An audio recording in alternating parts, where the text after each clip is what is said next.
Partie de mémoire, comme je l'ai dit tout à l'heure, nous allons prévoir. Bien sûr, je vais expliquer l'exemple que je compte établir. Imaginons, c'est une boîte. Il y en a 3 personnes qui vont travailler sur cette application-là. Notre application qu'on connaît déjà, celle-là. Je vais dire, il y en a un admin. Il a l'accès global, comme vous le connaissez. Ça y est, c'est bien. Il y en a une caissière, je vais la nommer cashier.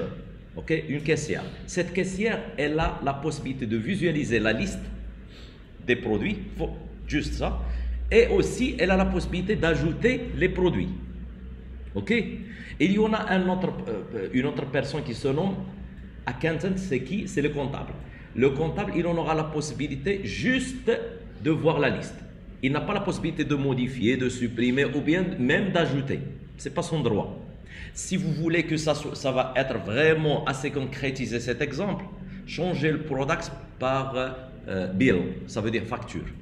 La facture, en général, elle est visible par qui? Par le comptable. Il n'a pas le droit de la changer.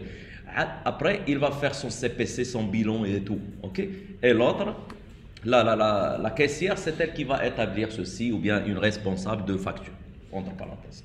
C'est ce qu'on va établir avec les 3 utilisateurs. Ils sont, en général, ils existent dans le marché. Alors, pour travailler avec ceci, ça veut dire on va commencer par le deuxième cas, comme je l'ai dit tout à l'heure, c'est dans la mémoire. Je vais créer une méthode. La méthode, elle sera précédée par bin, comme on l'a fait tout à l'heure. Alors, public, sachant que je vais créer une méthode de type in-memory. In-memory user details manager. Ok, entre parenthèses, j'ouvre, je ferme, je suis là. Cette méthode-là, qu'est-ce qu'elle va retourner? Elle va retourner la même classe, ok, même classe, c'est celle-là, entre parenthèses, point virgule. Alors là, je vais faire quoi? Je vais créer mes utilisateurs. Je vais prévoir à créer les utilisateurs, sachant qu'on a dit tout à l'heure, Spring, il va vous aider à faire ceci. Alors, juste, j'écris user, il me propose user, c'est quoi? C'est un objet qui vient de quoi? De la dépendance security, ok? Qui va m'aider à établir ceci. Juste, je fais point, il me propose with user name. Alors, je vais lui dire oui, j'insère le username. Tout à l'heure, je vous ai dit qu'il y en a un admin. Voici l'admin, ok? Est-ce qu'il a, bien sûr, un password? Je vais dire password. Voici le password. Quel est son password? Je vais dire 1, 2, 3. Voici tout. Donc, point. Quel est son rôle? Alors, les rôles, je vais les créer dès le début, ici. Je vais dire qu'il y en a un admin. Voici l'admin. OK? Bien sûr, je vais établir ici build afin de les créer, les exécuter. Vous pouvez même ajouter certains rôle, puisque regardez, si vous voyez le diagramme de classe, vous avez un user, ok, utilisateur, et vous avez un rôle de classe. Ils sont liés. Un utilisateur, il peut avoir un ou plusieurs rôles, n'est-ce pas?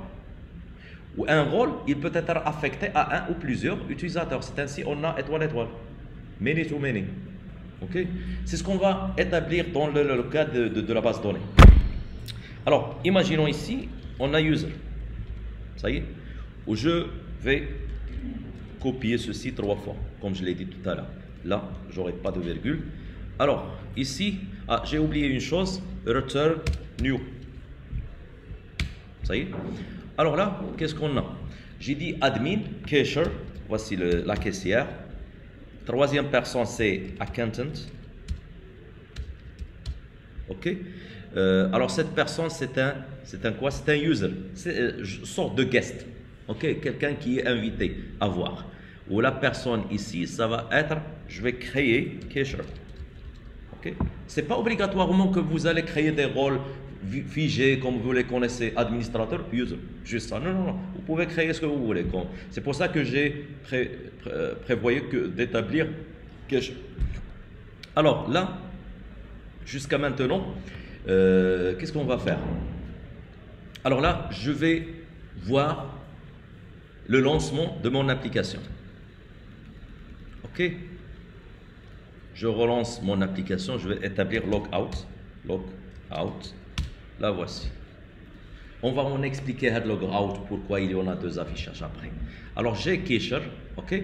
J'ai 1, 2, 3. Je clique sur sign in. Il y en a une erreur. Vous ne l'avez pas visualisée. L'erreur, vous allez la voir ici. Voici l'erreur. Où est-elle? C'est là. Alors l'erreur, c'est quoi? C'est que le password, il n'est pas encodé. J'ai établi 1, 2, 3. Il n'est pas encodé. Je dois encoder. C'est une obligation pour moi de l'encoder. Il y en a deux possibilités. La première, c'est basique. La première possibilité, c'est basique. Ça veut dire quoi? Je peux ajouter ici nope. Nope, c'est quoi? C'est no password encodé. Ça veut dire accepte 1, 2, 3 comme password qui n'est pas encodé. Alors, si j'ajoute ceci, je l'ajoute pour l'ensemble, ok? Je l'ajoute pour l'ensemble, il n'y en aura pas d'erreur ici. Alors, je rafraîchis la page, j'accède, il m'a donné l'accès. Vous voyez? Il m'a donné l'accès directement. C'est bien? Ça, il n'est pas conseillé cette façon-là. Il n'est pas conseillé, c'est le fait d'enregistrer 1, 2, 3, c'est pas faisable. Ça va être mieux de le hasher, hacher le mot de passe. Alors, comment peut-on hacher le mot de passe? Ce qui est recommandé par l'ensemble des applications. Alors, revenons à une chose, à savoir, j'ai listé ici certains outils ou là, certains algorithmes de hachage. Ok, le premier, on l'a laissé tomber, c'est obsolète. Ok, le premier MD5. Bien sûr, hiérarchiquement parlant, c'est le meilleur, c'est qui est en bas. Le meilleur, celui qui est en bas. Et vous montez par la négativité de l'outil. Alors, sachant que Bcrypt, il est pris en compte jusqu'à aujourd'hui, il est robuste, il réalise son objectif. Scrypt aussi, dans le même stade le même niveau que Bcrypt, juste il le dépasse un petit peu avec des innovations. Argon 2, il a même remporté la compétition, il les dépasse. Ok? Nous allons utiliser le deuxième, Bcrypt. Ok? C'est ce que je vais établir tout à l'heure. Donc je reviens ici. Maintenant, puisque on va utiliser l'encodage peut-être dans l'ensemble du projet, alors je vais prévoir de l'établir dans mon main. Je vais le déclarer ici. Alors soit quoi? Je vais établir bin, soit une. Je vais déclarer password. Ok, password encoder. Je le nomme password encoder.